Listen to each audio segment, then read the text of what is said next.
Hi guys, so we're starting off. I got my hand-free mixer with my paddle attachment. I got my mixing bowl. Most importantly, I've got my scale because we are not using measuring cups. I got milk, butter, eggs. I'm all for Kerrygold butter. Use a very good butter. I got flour and sugar, and I also got my flavorings that I'm using. Okay, so now I'm just going to be weighing my ingredients. First, I start by weighing my bowl, and I'm going to tear that out, meaning it's going to go back to 0. Then I'm starting off with my butter.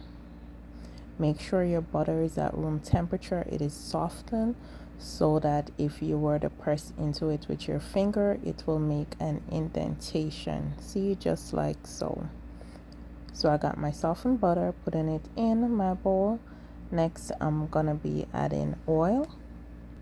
Some recipe does call for just butter. Mine is butter and oil. I found that these two combinations work perfect for me.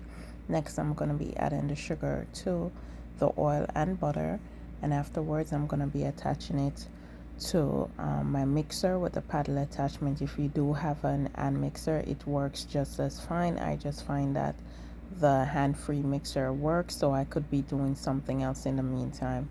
This is the consistency that you're looking for with the oil, the butter, and the sugar mixing. In the meantime, I'm gonna be doing the eggs now. Some recipes call for 4 eggs, 3 eggs. Mine, I go by the weight. Usually a jumbo egg will weigh 2 ounces out of shell. These large store-bought eggs are usually like 1.7 ounces. So to get the 8 ounces, I usually just do 5. I end up with somewhere between 8.5, and that is totally fine. Now I'm going to be adding the eggs to the mixture, and I'm doing it one at a time. So you add one, you let it mix completely, and then you add the other egg, and that's all it is. This is a very simple recipe. Now once I've added all the eggs, what I'm gonna be doing now is I'm gonna be stopping the mixer momentarily, and just so I could scrape the bowl to ensure that no unmixed batter is at the bottom. And then I'm just gonna be mixing again one more time just to make sure that everything is incorporated. Now you do not want to overbeat your eggs, just bear that in mind. You just want to get everything incorporated. While that is mixing, I'm gonna be making my milk into buttermilk. All I'm doing is just adding vinegar to it, so you do not have to go and buy buttermilk at the store. Just regular whole milk, and add your vinegar to it. Now I'm adding my salt and baking powder to my flour.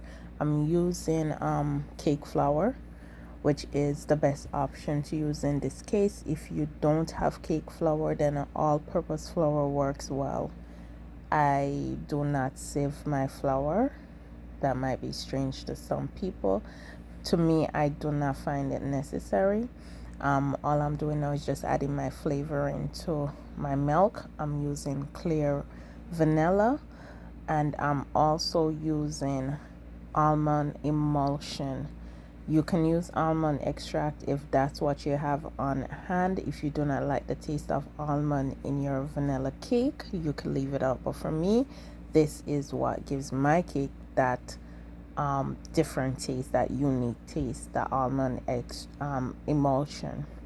Now I'm going to be using my cake goop, which is my homemade pan release, to coat the bottom of my pan. For some reason, I thought I was recording how I mixed my the flour and the milk into the batter, but all I did was just to alternate. So I first started with flour, the flour mixture, then I made it mix a little, then I add the milk, make that mix a little, go back to the flour, and so on and so forth until I was finished. So I started with flour and I ended with flour. Then I just use my spatula to give it one last mix, just to ensure that there is no unmixed batter at the bottom of my bowl. and then I just gave it a quick mix again with a mixer. And then now all I'm doing is just distributing it between my two cake pans. The cake pans that I use here are, I think they were 8 inches by 3 inch high, so they're 8 inches round, 3 inches in height. These are my normal baking tins. You can use a 8 by 2. It doesn't even matter. So all I'm doing is weighing my batter to ensure that they're just each pan get just about the same amount of batter in each of it. And for me, I always go by weight. I do not do cups, because I find once you know what the total weight of your batter is, it is so much easier for you to calculate how many batters you need to make a cake. What I would say is I would never go more than tripling this recipe. If you're gonna need more cakes than what you'll get from tripling it, I would just simply do a triple batch and then do another triple batch.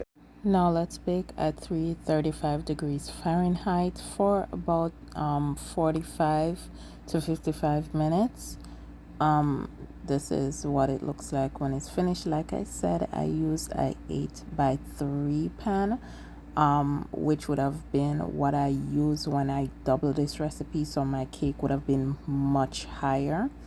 However, like I said, go ahead and use a 8 by 2. Now do not do this because my cakes were still too warm. Usually I would just let them sit out on the cooling rack for about 10 minutes before I flip them. And so I did this less than 10 minutes time. They were out, and this one came out okay. The bottom was fine and everything, but as you could see with this other one, it was still a little too warm when I flipped it, and I got a little piece of cake broken off in the bottom of the pan. But no worries, I got it. Just gonna attach it and fix it, and voila, it's all good. Now this is what it looks like. I mean, this is a really nice, soft and moist cake. The recipe is super easy. Like I said, I'm just gonna lift it up so you could see what it is like. And this is a nice scratch vanilla cake recipe. It is very versatile. I'll do another video just to show you how you could do different recipes just from this, like different cake recipes just from this. So just stay tuned. I had a cake sitting out for probably like 10-15 minutes again, and then I just wrapped it up with cling wrap, and I'm just gonna freeze it to decorate later.